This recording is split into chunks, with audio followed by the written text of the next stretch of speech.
राजस्थान का पूर्वी सिंह द्वार भरतपुर आज उद्वेलित है। कहानी बड़ी गजब है। जिस लोहागढ़ को कोई विदेशी शक्तियां, अंग्रेज और मुगल आक्रांता जी न भेद सके, वो आज एक अपने ही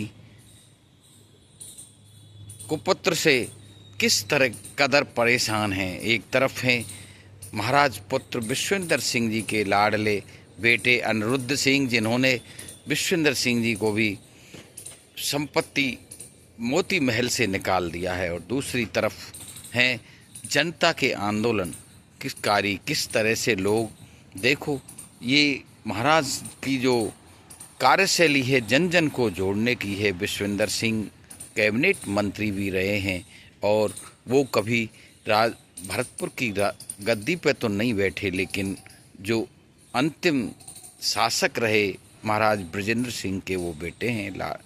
लेकिन उन्होंने ये माहौल देखा है, और उन्होंने ये सब दंश झेला है इतिहास का।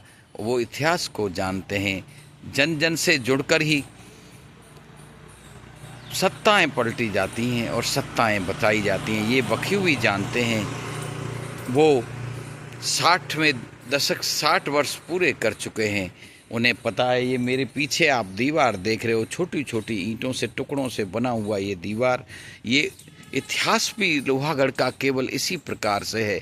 जन जन से सारे 36 बिरादरियों का संगम और बस उठा के चल देना और लड़ने मरने के लिए तैयार हो जाना। यहाँ के खून में बड़ा ही गर्मी है, और अपनी आन बान शान के लिए मरने वाले आज एक किस प्रकार परेशान हो रहे हैं, केवल एक छोटी सी नादानी के कारण।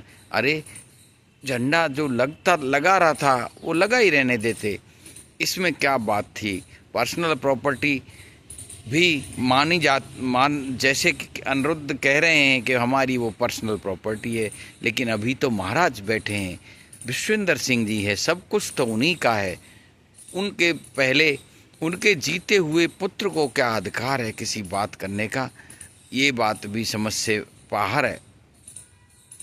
अगर हम वंश की बात करते हैं, महाराज विश्वेंद्र श्री कृष्ण के वंश से कहते हैं कि हम वहाँ से निकले हैं।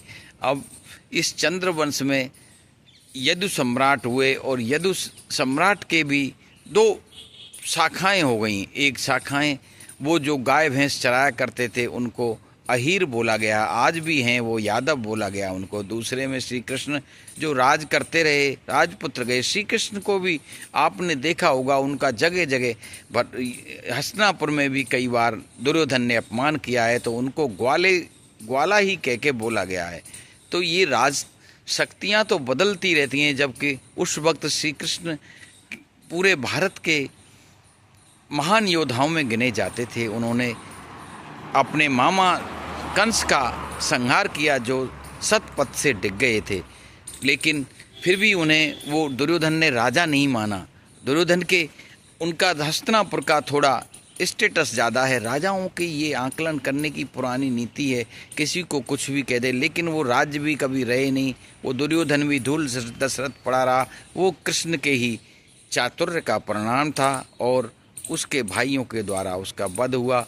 ये चंद्रवंश और सूर्यवंश ये पुराने क्षत्रियों के वंश रहे हैं। इसी में हम सब लोग समाये थे, इसी में से नाना प्रकार